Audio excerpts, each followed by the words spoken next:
Hi everyone, welcome back to my channel. My name is Lenny. So just over the past 3 years or so, it's well to think about how fast AI has evolved. So in late 2022, or should I say 2023, most of us were still getting our heads around tools like ChatGPT. And AI was still considered an emerging technology. It was still powerful, yes, but it was experimental. But now it's embedded in our workflows, our content, our businesses, even our daily conversations. And today I'm going to be talking about something that is going to define next phase of AI, which is Model Context Protocols, or MCPs. And I'm sure you've heard a lot about this as well. But to really understand what an MCP is and why you would want to build one, we need to rewind a bit, okay? So back then, the buzzword was LLMs, large language models. And a large language model is a type of AI trained on a massive amount of text to understand and generate human-like language. Think of it like a supercharged autocomplete but with context, reasoning, and creative potential. So tools like ChatGPT made LLMs more accessible to everyone. Now, people started using it to write code, summarize, plan, you name it. But there was one issue. LLMs weren't agents, okay? They were smart, yes, but they had no memory, no autonomy, no awareness of the bigger picture.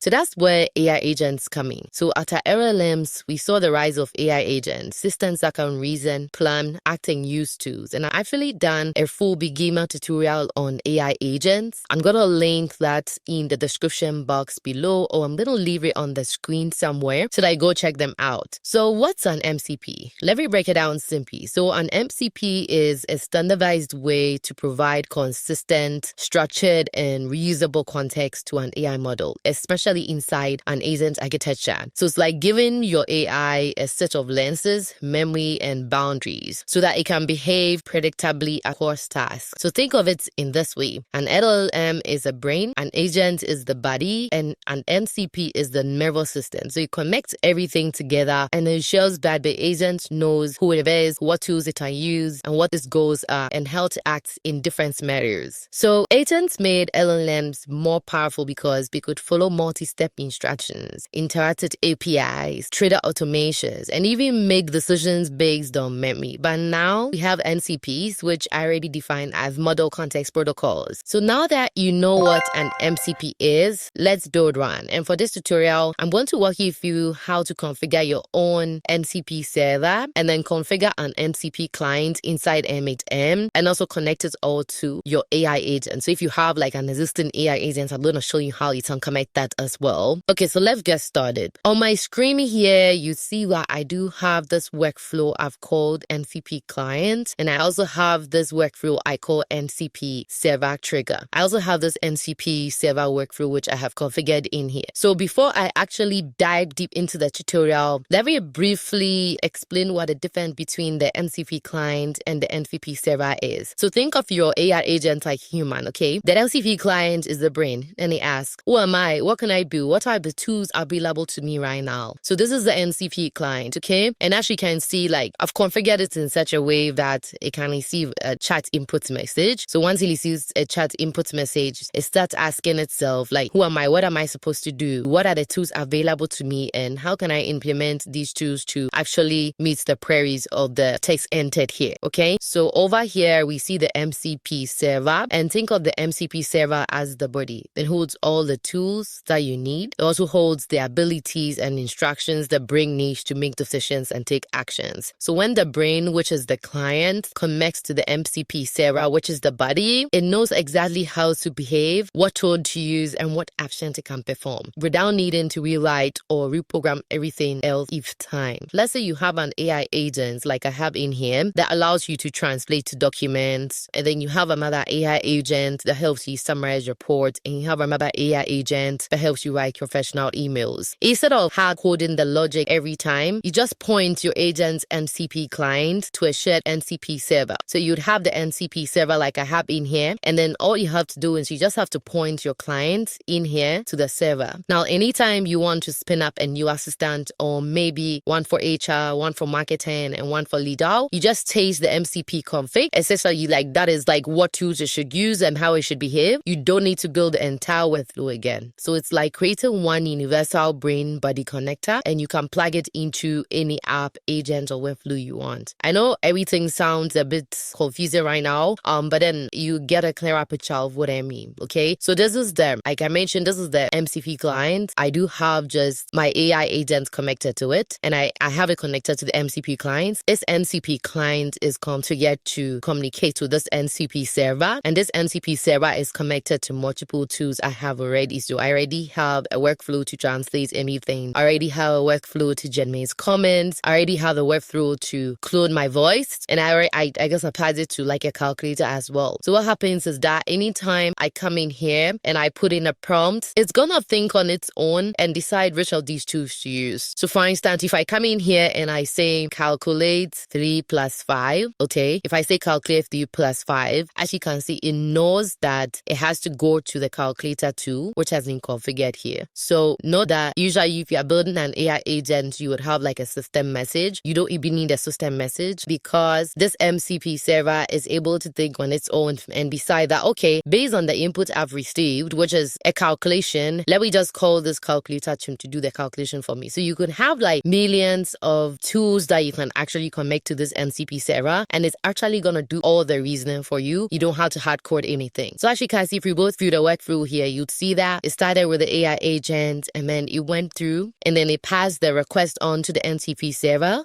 which is the MCP client I've configured in here, which in turn gave us the output based on the calling this tool here. If I give it a mobile input, right? For instance, I have this input here. Can you comment on this post? And I have a post in here, and I click enter. You see that right off the bat, the agent would think and then send the request to the server, and the server would think and be like, oh, in order to generate comments, you can actually use this generate comments tool in the MCP server. And in this generate comments tool, let me open it for you. I do have a link being generator that I created in here. So for instance, I have actually defined my band voice and everything is in this particular tool. So what happens is that because this tool is connected to the MCP server, anytime I put in my request to ask for comments, all it does is that it calls the MCP server, and the MCP server decides which of these tools would be appropriate to sort of generate comments. And since I have this tool here, it's gonna call this tool, and this tool is gonna generate the comments for you. So it's really a cool thing, and I do see that this is like the next phase of AI, okay? Because it's gonna make a lot of things easier. It's gonna standardize a lot of things. Now, the other thing I want to touch on as well in this tutorial is the fact that I get certain things that I noticed when trying out this myself. And if you want to create your own MCP server, you want to create your own MCP clients, there are a number of things you need to do first. And you don't have to always trigger this MCP server from n8n itself. I know that in this particular tutorial, I'm sort of triggering this from n8n itself. You could actually trigger this from, let's say, Claude Desktop, okay? Or from other applications as well. So it doesn't have to be from n8n. If you use Claude Desktop a lot, and then you probably want to like work in Claude Desktop, but then you have some tools in n8n, you can always configure it in such a way that Claude Desktop would sort of like call your MCP server, and then it will do everything for you as well. Now that I'll give you like a brief understanding of how this whole MCP server and client relationship works, I just want to show you briefly how you can also create one yourself in n8n. So since I am self-hosting my n8n inside a Docker container on AWS, so I'm installing the MCP server and MCP client through the community node. So in order to do so, you just have to click on this icon here, and then you click on settings, and then you select community nodes. When you come in here, you click on install community node, and then you need to enter the package name of the node. So you come in here, and then you just have to search for MCP. So once you search for MCP, it's gonna show up here. You select this one. You just take note of the name. You just select this node's MCP. You copy this, and then all you have to do is you just come back in here, and then you paste it, and then you click on I understand the risk of installing unverified code, and you click on install. Because I already have it installed, I don't have to do anything. The other thing as well you need to take note of is that if you've self-hosted n8n like I have inside Docker, what you have to do is you also need to update the environment variables to allow our community nodes to function. Because I don't want to share my Docker compose file, I'm gonna leave the exact line on the screen here so that you can check it out as well. And also, other things you need to keep in mind when trying to configure this particular setup. One thing I noticed as well when testing this out was that you need to give like clear names and descriptions, okay? Because you are sort of like getting the MCP server to execute on your behalf, you need to make sure that you give your tools very clear names, very clear descriptions. So for instance, if I click on this tool here, you'd see that I have the description and I have a return message. So in the description, I'm like, call this tool to generate comments to a LinkedIn post. It just makes it a lot more easier for the MCP server to know which of these tools it needs to call. If you just give it any generic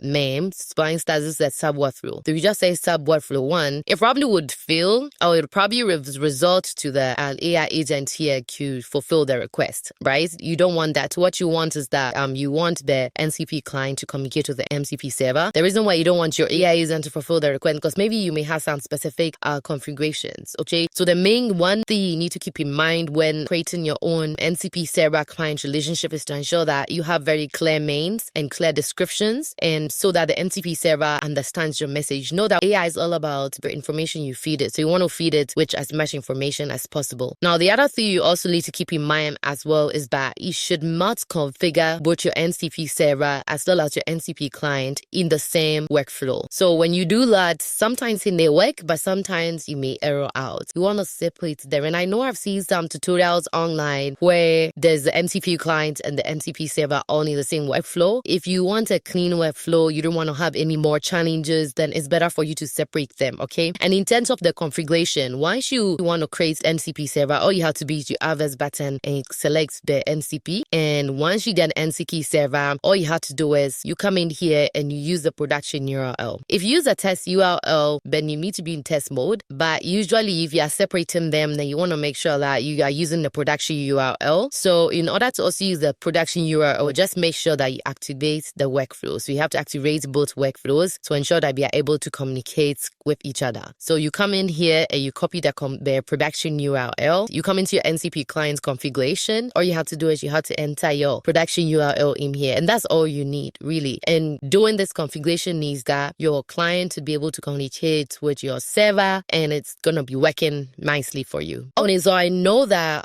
this tutorial was slightly different from the usual approach. Usually I would build everything from scratch, but this is a slightly different concept, and I wanted to give a more high-level overview, and I also wanted to talk about how you can sort of configure your MCP server, your MCP clients, and some of the things you need to keep in mind when you're building your MCP client and your MCP server, just so you don't have to spend so much time and running through a lot of errors as well. So I'd encourage you to try it out. Let you know what you think. Let me know if you're facing any challenges. Just drop them in the comment section below. Okay, so now that I've walked you through how to configure your own MCP clients, your own MCP server, I've walked you through some of the things you need to know. I'm sure you're asking why do you have to go through all this? So the reason why I think the model context protocol is a game changer is that LCPs give you reusability, okay? So you don't have to start on scratch every time you build a new agent. You can just build on top of it, and you can reuse the same MCP server for different tasks. Like you can see in this MCP server I have in here, I have a lot of tools attached to it, and there's really you can literally attach so many tools to it. I could attach a calendar tool, and all I have to do is I just have to come in here. So if you are working through the day and you, as part of your workflow, you have to create a calendar, you have to do some bookkeeping, you have to summarize, you have to translate, you can really do everything through this chat window. So it's your own. I will use the word LM. It makes things a lot more easier. You don't have to call every single agent every time. The other benefit is also with